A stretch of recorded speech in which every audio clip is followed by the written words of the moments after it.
કમોસમી વરસાદથી અસરગ્રસ્ત વિસ્તારોમાં પાકના નુકસાન બદલ ખેડૂતોને સહાય મુદ્દે યોજાઈ મહત્વની બેઠક. મુખ્યમંત્રી ભૂપેન્દ્ર પટેલની અધ્યક્ષતામાં મળેલી બેઠકમાં નાયબ મુખ્યમંત્રી હર્ષ સંઘવી, કૃષિ મંત્રી જીતુ વાઘાણી સહિત વિવિધ મંત્રીઓ અને વરિષ્ઠ અધિકારીઓએ લીધો ભાગ.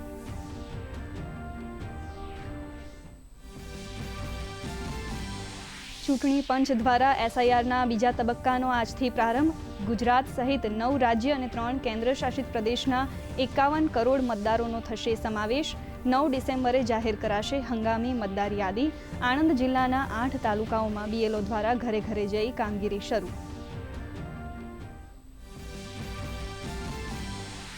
આંતરરાષ્ટ્રીય સ્તરે વાગ્યો અમૂલનો ડંકો. વિશ્વની નંબર 1 કોઓપરેટિવ સંસ્થા બની.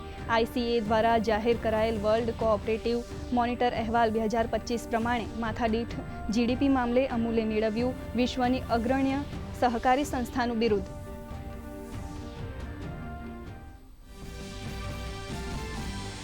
સરદાર પટેલની 150મી જન્મ જયંતિ પ્રસંગે રાજ્યમાં એકતા માર્ચના આયોજનને પગલે તડામાર તૈયારીઓ. અમદાવાદમાં 8થી 20 નવેમ્બર દરમિયાન 16 વિધાનસભા વિસ્તારોમાં યોજાશે એકતા પદયાત્રા. તો પંચમહાલમાં આયોજિત પદયાત્રામાં યુવા શક્તિને પ્રોત્સાહન આપતા કાર્યક્રમોની વિશેષ શૃંખલા. બિહારમાં પ્રથમ તબક્કાની ચૂંટણી માટેના પ્રચારના અંતિમ દિવસે તમામ દળોએ લગાવી પૂરી તાકાત. પ્રધાનમંત્રી મોદી બૂથ સ્તર પર મહિલાઓ સાથે કર્યો સંવાદ. NDA તરફથી અમિત શાહ, JP નડ્ડા અને નીતિશ કુમારની જનસભાઓ. અમિત શાહે મોતીહારી ખાતેથી સીતામઢી અને ચંપારણ્યને પર્યટન સ્થળો તરીકે વિકસાવવાનું આપ્યું વચન. બિહાર ચૂંટણી સંગ્રામમાં મહાગઠબંધન તરફથી રાહુલ ગાંધી અને તેજસ્વી યાદવે મતદારોને રીઝવવા કસી કમર. ખેડૂતોને મફત વીજળી અને મકર સંક્રાંતિ પર મહિલાઓને 30,000 રૂપિયાની રકમ તેમના ખાતામાં જમા કરાવવાનું રાજદ નેતા તેજસ્વી યાદવનું એલાન.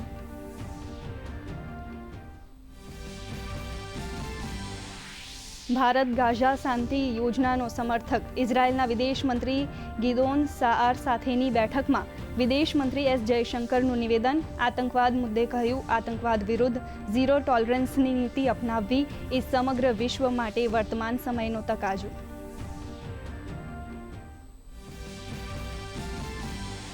રાજ્યમાં ઘટશે કમોસમી વરસાદનું જોર.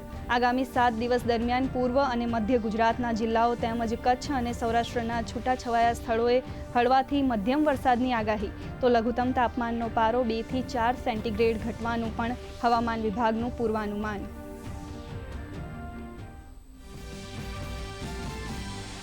ભારતીય શેર બજારમાં જોવા મળી સુસ્તી. સેન્સેક્સ 519 આંક નીચે સરક્યો. નિફ્ટી 25,600ની નીચે બંધ. IT મેટલ શેર્સમાં વેચવાલીનો માહોલ. સિટી યુનિયન બેંકના શાનદાર પરિણામને કારણે શેર્સમાં તેજી. સોના ચાંદીના ભાવમાં પીછેહટ. તો ડોલર સામે રૂપિયો 13 પૈસા મજબૂત.